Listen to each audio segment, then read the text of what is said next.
여러분 안녕하세요. 오늘도 여러분의 일상에 새롭고 흥미로운 통찰을 듬뿍 더해드릴 시간이 돌아왔습니다. 네, 반갑습니다. 오늘도 아주 흥미진진한 내용이 준비되어 있죠? 맞습니다. 오늘 우리가 다룰 자료가 정말 특별한데요. 저희가 항상 힘차게 외치는 구호로 시작해볼까요? 유튜브 바이블 캔버스 구독자님께서 보내주신 묵상 스케치 자료를 깊이 있게 살펴보자. 아주 활기차네요. 네, 이 선언과 함께 오늘 우리의 탐구를 본격적으로 시작해보겠습니다. 오늘 우리가 파헤쳐볼 텍스트는 출애굽기 13장, 특히 맥체인 성경 읽기 3월 2일자에 해당하는 내용인데요. 네, 출애굽 직후의 상황이죠. 그렇죠. 여러분도 이 상황을 머릿속에 한번 생생하게 그려보시면 좋을 것 같아요. 어젯밤 유월절 어린 양의 피 덕분에 그 끔찍했던 죽음의 재앙이 무사히 넘어갔잖아요. 아주 숨막히는 긴장감이 흘렀을 밤이죠. 네, 그리고 마침내 그 지긋지긋한 애굽의 노예 생활에 청산하고 탈출한 극적인 구원의 밤이 지나고 다음날 아침이 딱 밝은 겁니다. 백성들은 짐을 파리바리 싸들고 막 광야의 모래밭에 첫 발을 내디뎠어요. 이제 진짜 시작인 셈이네요. 맞아요. 이건 그냥 지도상에서 애굽이라는 A 지점에서 가나안이라는 B 지점으로 이동하는 단순한 이사가 아니잖아요. 완전히 새로운 차원의 행진이 시작된 거죠. 정확합니다. 단순히 장소가 바뀐 것이 아니라 한 민족의 정체성 자체가 완전히 뒤집히는 거대한 전환점입니다. 정체성이 뒤집힌다. 오, 벌써부터 묵직한데요? 네, 오늘 우리가 다룰 이 자료의 가장 매력적인 부분이 바로 그거예요. 이 출애굽 사건을 그저 수천 년 전의 먼 역사적 사실로만 놔두지 않는다는 점입니다. 아, 과거에 박제된 이야기가 아니라는 거군요. 그렇습니다. 이 텍스트는 하나님께서 자신의 백성을 어떻게 완벽하게 책임지시고 또 어떻게 끝까지 동행하시는지를 아주 입체적으로 보여주는 메시지를 담고 있습니다. 입체적이라는 표현이 딱 맞네요. 그래서 여러분께 본격적으로 들어가기 전에 이 질문을 하나 던지고 싶습니다. 우리가 진정으로 누군가의 철저한 보호를 받는다는 것은 과연 어떤 의미일까요? 철저한 보호라? 오늘 자료를 보니까 이 보호받는 과정을 인간의 내면, 즉 지성, 정서, 잘단이라는 세 가지 차원으로 분해해서 설명하더라고요. 네, 우리가 거칠고 예측 불가능한 세상 속에서 하나님의 보호를 받으며 걸어간다는 게 실제 우리 내면에서 어떤 변화를 일으키는지 아주 깊숙이 파고드는 겁니다. 지성, 정서, 결단. 이게 그냥 옛날 이야기가 아니라 인간의 심리와 행동 패턴을 완전히 새로 세팅하는 과정이라는 거네요. 저는 사실 처음에 23장 앞부분을 읽으면서 솔직히 약간 의아했거든요. 어떤 부분이 의아하셨나요? 아니, 유월절이라는 그 어마어마한 사건을 겪고 이제 막 광야로 나왔잖아요. 당장 챙겨야 할 짐도 산더미고 갓난아이들 울고 양떼들 막 울어대고. 당장 오늘 저녁은 뭘 먹어야 할지 막막했을 겁니다. 맞아요. 현실적인 문제가 폭탄처럼 쏟아졌을 텐데 여기서 하나님이 가장 먼저 내리신 명령이 처음 난 것들을 거룩히 구별하여 드려라. 즉 성별의 명령이었습니다. 첫 열매, 첫 소생을 구별하라는 명령이죠. 네, 그래서 저는 이걸 보고 속으로 와, 타이밍 진짜 너무하신 거 아닌가 이런 생각이 들었어요. 이제 막 노예에서 풀려나서 숨 좀 돌리려는데 짐 풀기도 전에 제일 귀한 걸 바치라고 하시니까요. 약간 종교적인 세금 납부 같은 느낌이랄까요? 하하, 현대인의 관점에서는 충분히 그렇게 느낄 수 있죠. 당장 먹고 사는 생존의 문제가 코앞이니까요. 하지만 이 자료는 그 명령을 전혀 다른 각도에서 해석합니다. 이것이 바로 지성의 영역에 해당하는 부분인데요. 아, 지성의 영역이요? 네, 이 성별의 명령은 단순한 종교의식이나 어떤 재물 요구가 아닙니다. 백성들의 지성적인 고백, 그리고 세계관의 완벽한 리셋을 요구하는 행위라는 거죠. 세계관의 리셋? 구체적으로 어떤 의미인가요? 한번 생각해 보시죠. 지난 400년 동안 이스라엘 백성들의 몸, 그들의 시간, 심지어 그들이 낳은 자식들까지 모든 소유권은 애굽의 파라오에게 있었습니다. 아, 노예니까요. 태어날 때부터 누군가의 소유물이었네요. 맞습니다. 뼛속 깊이 파라오의 소유라는 정체성이 박혀 있었겠죠.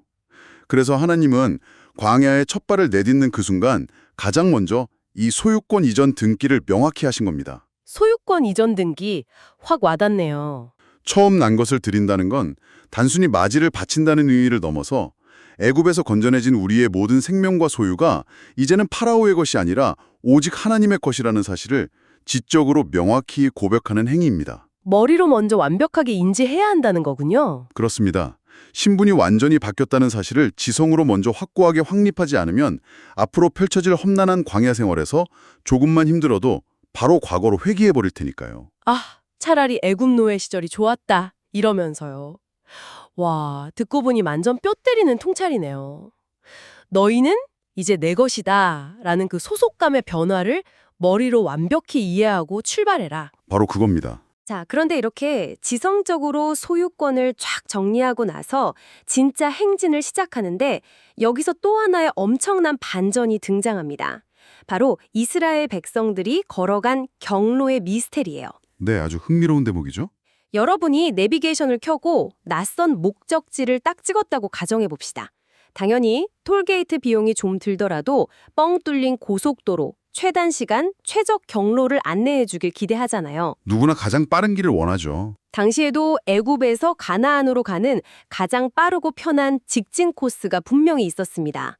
해안가를 따라가는 블레셋 사람의 땅의 길이라는 국제 무역로였죠. 고대의 아주 유명한 해변길을 말씀하시는 거군요. 네. 그 길로 가면 보름 남짓, 아무리 늦어도 한 달 안에는 목적지에 도착할 수 있는 아주 잘 닦인 고속도로였습니다. 그런데 하나님은 그 빠르고 좋은 길을 놔두고 굳이 백성들의 발길을 돌려서 험하고 척박하고 모래바람 날리는 홍해의 광야길로 인도하십니다. 빙빙 돌아가는 우회도로를 선택하신 거죠. 맞아요. 현대의 인공지능 내비게이션이었다면 절대 추천하지 않았을 비효율의 끝판왕 같은 길입니다. 만약 택시기사님이 이렇게 돌아갔다면 승객들이 당장 항의했을 거예요. 아니 왜 이런 비상식적인 경로를 선택하셨을까요? 여기서 우리가 집중해야 할 것이 바로 하나님의 지혜와 인간의 효율성의 차이입니다. 세상의 기준에서 보면 방금 말씀하신 것처럼 완벽한 시간 낭비고 비효율이 맞습니다. 엄청난 비효율이죠. 하지만 조금만 더 역사적인 배경을 파고 들어가면 그 지름길을 포기하신 것 안에 얼마나 놀랍고 세밀한 배려가 숨어 있는지 알 수 있습니다. 배려요? 험한 길로 가는 게 배려라고요? 네. 블레셋 길은 빠르고 평탄했지만 당시 이집트 군대의 전초기지들이 촘촘하게 배치되어 있는 철저한 군사도로였습니다. 게다가 그 길의 끝에는 아주 호전적인 블레셋 사람들이 딱 버티고 있었죠. 아, 오랜 세월 흙벽돌만 굽고 채찍에 맞으며 노예로만 살았던 이스라엘 백성들은 아직 전쟁의 참혹함을 감당할 심리적인, 물리적인 준비가 전혀 되어 있지 않았습니다. 막상 총칼을 든 정규군을 마주하면 완전 패닉에 빠질 수밖에 없는 오합지졸 상태였던 거군요. 그렇습니다. 자료에서도 본문 말씀을 인용해서 그 점을 명확히 짚어주는데요. 만일 전쟁을 하게 되면 마음을 돌이켜 애굽으로 돌아갈까 하셨습니다. 하나님은 그 백성들의 트라우마와 연약함 그리고 두려움을 그 누구보다 깊이 꿰뚫어보고 계셨던 겁니다. 빠른 길이 오히려 그들을 완전히 무너뜨릴 수 있다는 걸 아셨던 거네요. 맞습니다. 그래서 먼 길을 택하신 거죠. 이 지점이 현대를 살아가는 우리에게 던지는 메시지가 굉장히 큽니다. 우리는 항상 내 삶이 최단 거리로 성공에 도달하기를 바라잖아요. 늘 그렇죠. 지름길만 찾게 되니까요. 때로는 내 커리어나 인생의 진행 방향이 지름길을 두고 험한 길로 빙빙 돌아가는 것 같아서 막 답답하고 뒤처지는 것 같아 불안할 때가 있습니다. 하지만 그것이 사실은 내가 감당하지 못할 치명적인 위협으로부터 나를 보호하시고 나의 연약함을 깊이 배려하신 가장 선하고 안전한 인도하심이라는 것을 깨닫는 것. 와, 이것이 바로 이 자료가 말하는 진정한 지성적인 묵상입니다. 내비게이션의 오류가 아니라 나를 위한 완벽한 맞춤형 우회로였다.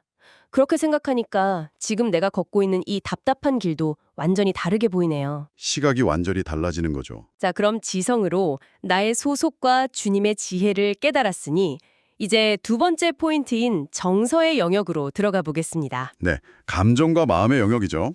백성들이 머리로는 아, 하나님이 우리를 보호하시려고 이 광야로 데려오셨구나 하고 이해했을지 몰라도 막상 눈앞에 펼쳐진 현실은 삭막한 사막이잖아요. 이 부분의 묘사는 정말 한편의 장엄한 영화 같습니다. 제가 출애굽기 13장 21절에서 22절 내용을 조금 생생하게 묘사해 볼게요. 네, 들어보죠. 낮에는 구름 기둥으로 그들의 길을 인도하시고 밤에는 불 기둥을 비추사 백성 앞에서 떠나지 아니하니라.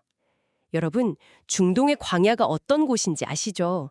낮에는 살갗을 바싹 태울 듯이 뜨겁고 밤에는 뼈가 시리도록 기온이 뚝 떨어지는 곳입니다. 일교차가 정말 상상을 초월하는 곳이죠. 네. 그런데 그 수백만 명의 백성들 머리 위로 낮에는 거대한 구름 기둥이 시원한 그늘을 만들어주고 밤에는 따뜻하고 환한 불기둥이 난로처럼 켜지는 겁니다. 광야 한가운데서 24시간 풀다동되는 완벽한 냉난방 시스템이 백성들을 덮고 있는 거예요. 저는 어릴 때 주일학교에서 이 이야기를 들으면서 와, 하나님표 에어컨과 히터 진짜 성능 좋겠다. 딱 이렇게만 생각했거든요. 시각적인 묘사가 아주 훌륭하네요. 에어컨과 히터라는 물리적인 보호의 역할도 분명히 컸을 겁니다. 그런데 그 이상의 무한거다 있다는 거죠. 네. 오늘 우리가 살펴보는 자료는 그 기온 조절이라는 물리적 혜택 너머에 더 깊은 정서적 안정감에 주목합니다. 방금 읽어주신 구절의 핵심은 앞부분의 구름과 불이 아니라 맨 마지막 문장입니다. 마지막 문장이면 떠나지 아니하니라 이 부분인가요? 맞습니다. 백성 앞에서 떠나지 아니하니라. 구름 기둥과 불 기둥의 진짜 목적은 단순한 온도 조절이 아니라 임재의 증명이었습니다. 임재의 증명 환경 자체를 아예 쾌적하게 바꿔버리시지 않으시고 굳이 기둥의 형태로 함께 하신 이유가 있군요. 생각해 보십시오. 광야라는 척박한 환경 자체는 변하지 않았습니다. 구름 기둥 아래에 있다고 해서 거친 모래가 푹신한 잔디밭이 되는 것도 아니고 주변의 적들이 당장 사라지는 것도 아닙니다. 여전히 먹을 건 부족하고 내일 일은 알 수 없죠. 네, 지독한 불확실성 한가운데 놓여 있죠. 하지만 그 숨막히는 환경 속에서도 고개만 딱 들면 그들을 덮고 있는 압도적인 기둥이 보입니다. 그것은 내가 너희와 함께 있다. 내가 한순간도 너희를 떠나지 않는다. 라는 하나님의 세밀한 사랑의 시각적인 증거였죠. 아, 눈으로 확인하는 사랑의 증거네요. 이 기둥들이 매일 그들 곁을 지켰다는 사실이 주는 정서적 위로와 안정감은 그 광야의 두려움을 압도하기에 충분했을 겁니다. 떠나지 아니하시니라. 진짜 듣기만 해도 마음에 닻을 내리게 하는 엄청 든든한 문장입니다. 막 모래폭풍이 불어도 고개만 들면 저기 불기둥이 보인다는 건 상상 이상의 위안이었겠어요. 맞습니다. 이와 관련해서 오늘 자료에서 인용하고 있는 청교도 신학자 토마스 왓슨의 명언이 있는데요. 이 정서적 안정감을 아주 타고나게 요약해 줍니다. 오, 어떤 명언인가요? 제가 한번 읽어보겠습니다. 하나님의 섭리는 성도가 가장 안전하게 거할 수 있는 성곽이며 그분의 임재는 광야 같은 세상에서 길을 잃지 않게 하는 유일한 나침판이다. 섭리가 성곽이고 임재가 나침반이다. 청교도들은 삶의 모든 순간에 개입하시는 하나님의 섭리를 굉장히 중요하게 여겼습니다. 만약 광야에 벽돌로 지어진 거대한 성곽이 있다면 외부의 공격이나 모래폭풍으로부터 완벽히 보호받을 수 있겠죠. 그렇죠. 튼튼한 요새니까요. 눈에 보이지 않는 하나님의 섭리와 임재가 마치 얇은 천막 하나의 의지에 잠드는 백성들에게 가장 견고한 성곽이 되어주었다는 깊은 의미입니다. 사원곽이자 나침반. 길을 잃어버릴 염려도 없고 공격을 두려워할 필요도 없게 만드는 완벽한 방어막이네요. 이 명언을 우리 일상에 가져와 보면 정말 뼈저리게 와닿습니다. 우리의 일상도 매일이 광야 같으니까요. 네, 우리는 늘 앞을 알 수 없는 미래에 대한 불안감을 안고 살아가잖아요. 당장 이직을 해야 할지, 아이들은 어떻게 키워야 할지, 건강은 괜찮을지, 마치 길 없는 광야를 걷는 것 같은 막막함이 늘 있습니다. 하지만 이 정서적 묵상을 통과하고 나면 척박한 현실 그 자체에 압도당하는 대신에 내 삶에 앞서거려 가시는 구름기둥과 불기둥을 바라보게 될 것 같아요. 바로 그겁니다. 평화는 내 주변 환경이 완벽해서 주어지는 것이 아닙니다. 내가 지금 누구와 함께 걷고 있는지를 정서적으로 깊이 신뢰할 때 비로소 말할 수 없는 위로와 평강을 누릴 수 있다는 것.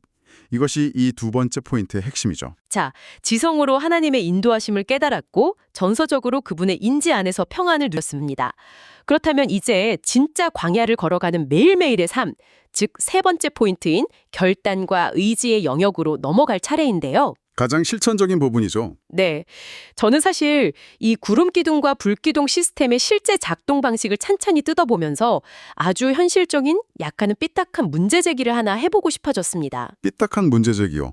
어떤 부분에서 그런 생각이 드셨나요? 이게 성경 텍스트로 읽을 때는 너무 은혜롭고 아름다운데요. 막상 내가 저 수백만 명의 무리 중에 한 명이라고 생각하면 진짜 미치고 팔짝들 노르시거든요. 하하, 왜 그럴까요? 왜냐하면 백성들 마음대로 자기 스케줄을 전혀 짤 수가 없는 구조예요. 성경을 보면 기둥이 움직이면 밤을 먹다가도 당장 짐을 싸서 이동해야 하고 기둥에 멈추면 거기가 아무리 마음에 안 드는 척박한 땅이어도 무조건 진을 치고 멈춰야 했습니다. 철저히 기둥에 맞춰야 했죠. 예를 들어 오늘 컨디션도 좋은데 한 10km만 더 쫙 뻗고 가죠? 이런 타협이 절대 안 통하는 거예요. 반대로 너무 피곤해서 며칠 푹 쉬고 싶은데 다음날 아침에 구름이 탁 떠오르면 앓는 소리 하면서 또 짐을 싸야 합니다. 현대인들의 관점에서는 아주 숨막히는 일이죠. 맞아요. 우리는 흔히 연말이 되면 내년 계획을 세우고 5년 뒤, 10년 뒤의 커리어 패스를 엑셀로 엄청 촘촘하게 짜놓잖아요. 모든 것을 스스로 통제하고 예측해야 직성이 풀리는데 내일 일정을 전혀 알 수 없고 오직 구름만 쳐다보고 있어야 하는 이 시스템. 이거 주도권이 나한테 1%도 없는 거잖아요. 너무 답답하지 않을까요? 정말 정확하게 핵심을 찌르셨습니다. 바로 그 답답함이라고 느끼는 지점, 그 통제권의 상실이라는 부분에서 두 가지 세계관의 거대한 충돌이 일어납니다. 세계관의 충돌이요? 네. 오늘 본문에 나타난 광야의 행진 방식은 구원받은 자의 삶의 방식이 근본적으로 어떠해야 하는지를 가장 극적으로 보여주는 모델입니다. 세상의 가치관, 즉 세속적인 마인드는 내 삶의 지도권을 내가 쥐고 내가 세운 철저한 계획과 나의 속도에 맞춰 달리는 것을 주체적이고 효율적이고 성공적이라고 평가하죠. 무조건 내가 리드해야죠. 기다림은 곧 도태를 의미하니까요. 하지만 이스라엘의 광야 행진은 그 세속적 효율성을 정면으로 거스릅니다. 주도권이 나에게 있다는 것을 온몸으로 매일매일 배워가는 과정이죠. 이 자료는 이것을 아주 멋진 표현으로 거룩한 순례의 길이라고 부릅니다. 거룩한 순례의 길. 단순한 여행이랑은 완전히 다른 개념이네요. 그렇습니다. 여행은 내가 목적지와 일정을 정하지만 순례는 인도자의 뜻에 나를 전적으로 맞추는 행위입니다. 주님이 멈추라 하시면 내 안의 열정이 당장 막 달리고 싶다고 소리쳐도 브레이크를 밟고 멈춰야 합니다. 아, 가고 싶어도 멈춰야 한다. 반대로 주님이 가라 하시면 상황이 여의치 않고 육신이 너무 피곤해서 그 자리에 털썩 주저앉고 싶어도 자리에서 일어나 텐트를 고두고 나아가야 하죠. 이건 진짜 강인한 의지가 필요하겠네요. 네, 이것은 단순한 맹종이 아니라 나 자신의 어설픈 계획보다 나를 가장 잘 아시는 하나님의 타이밍이 가장 완벽하다는 것을 일상생활 속에서 의지적으로 결단하고 순종하는 아주 치열한 훈련입니다. 머리로는 알겠는데 막상 내 일상에 적용하려면 진짜 엄청난 결단력이 필요하겠습니다. 당장 오늘 하루만 해도 내가 짜놓은 스케줄, 내 욕심, 빨리 이 문제를 해결해야 해 하는 그 조급함이 불쑥불쑥 튀어나오니까요. 누구나 겪는 갈등이죠. 내가 멈춰야 할 곳에서 계속 엑셀을 밟고 있거나 정작 나아가야 할 때 두려움 때문에 브레이크를 꽉 밟고 있는 경우가 얼마나 많은지 찔리기도 하네요. 그래서 이 자료의 결론이 단순한 감동으로 끝나지 않고 매일의 결단으로 이어지는 것입니다. 청취자 여러분도 오늘 이 방송을 들으시면서 각자의 삶에 꼭 적용해 보시면 좋겠습니다. 네, 아주 중요한 포인트입니다. 무언가를 조급하게 결정하고 내 생각대로 막 밀어붙이고 싶을 때 혹은 너무 두려워서 한 발짝도 떼기 싫을 때 잠시 멈춰서서 우리 앞길을 예비하시는 하나님의 인도를 묵묵히 기다려보는 의지적인 훈련이 필요합니다. 훈련이 필요하다. 하나님, 지금이 제가 멈출 때입니까? 아니면 텐트를 걷고 나아갈 때입니까? 라고 묻는 그 짧고 진지한 멈춤의 순간, 그것이 세상의 속도에 휩쓸리지 않고 우리의 삶을 영적으로 가장 안전하게 지켜주는 방어막이 될 것입니다. 네, 오늘 깊이 파헤쳐본 묵상 스케치 자료가 정말 많은 것을 생각하게 만드네요. 어느덧 오늘 우리가 나눈 대화를 갈무리할 시간이 다가오고 있습니다. 네, 시간이 참 빠르네요. 오늘 내용의 핵심을 쫙 연결해 보자면 이렇습니다. 우리는 지성을 통해 구원받은 순간부터 내 삶의 소유권이 하나님께 있다는 것을 인정하고 정서적으로는 거친 광야 같은 세상 속에서도 결코 우리를 떠나지 않으시는 구름 기둥과 불 기둥의 임재 안에서 깊은 평안을 누립니다. 아주 훌륭한 정리입니다. 그리고 마지막으로 의지를 다해 내 계획과 내 속도를 내려놓고 하나님의 타이밍에 맞추어 멈추고 나아가는 순례자의 삶을 결단하게 되는 거죠. 완벽하게 요약해 주셨네요. 비록 세상의 눈으로 보기에는 목적지를 향해 곧바로 가지 못하고 빙빙 돌아가는 답답한 길 같아 보여도 가장 선하고 지혜로우신 하나님의 철저한 임재와 보호 속을 걷고 있다는 그 사실 하나만으로도 우리의 오늘은 가장 안전하고 복된 여정임을 확신할 수 있습니다. 맞습니다. 오늘 하루 지금 여러분이 서 계신 삶의 자리가 비록 척박한 광야의 한복판처럼 느껴질지라도 고개를 들어 여러분의 삶을 덮고 있는 그 따뜻한 불기둥과 시원한 구름 기둥을 충만하게 누리시기를 응원합니다. 네, 진심으로 응원합니다. 자, 그럼 여기서 오늘의 대화를 마치기 전에 방금 들으신 이 풍성한 내용들을 바탕으로 여러분이 일상 속에서 계속 곱씹어 볼 수 있는 질문을 하나 던져드리고 싶습니다. 깊이 고민해 볼 만한 질문이죠. 오늘 본문을 본 이스라엘 백성들은 하늘의 구름 기둥이 눈앞에서 시각적으로 움직일 때만 이동하고 멈출 때 진을 치는 철저한 순종의 훈련을 받았습니다. 하지만 오늘날 우리에게는 눈에 보이는 물리적인 구름 기둥이 없잖아요. 네, 직접 볼 수는 없죠. 게다가 모든 것이 숨가쁘게 돌아가고 누군가 지시해주기 전에 항상 스스로 다음 스텝을 빨리빨리 결정해야만 도태되지 않는다고 강요받는 이 치열한 현대사회를 살아가고 있습니다. 아주 피곤한 현실입니다. 그렇다면 여러분, 우리는 매일의 복잡한 결정의 순간 속에서 내 안에서 솟아나오는 불안하고 쫓기는 듯한 조급함과 하나님이 진짜로 움직이시는 고요하지만 분명한 구름 기둥의 신호를 과연 어떻게 구별해낼 수 있을까요? 정말 묵직하고 중요한 질문입니다. 정답이 없는 이 깊고 묵직한 질문을 여러분의 치열한 일상 한가운데 던져두면서 오늘의 깊이 있는 탐구를 여기서 마치겠습니다. 여러분, 광야 같은 세상 속에서도 가장 안전하고 평안한 오늘 하루 보내시길 바랍니다. 저희는 다음 시간에도 여러분의 통찰력을 한껏 끌어올려줄 흥미롭고 깊이 있는 자료와 함께 다시 찾아오겠습니다. 감사합니다.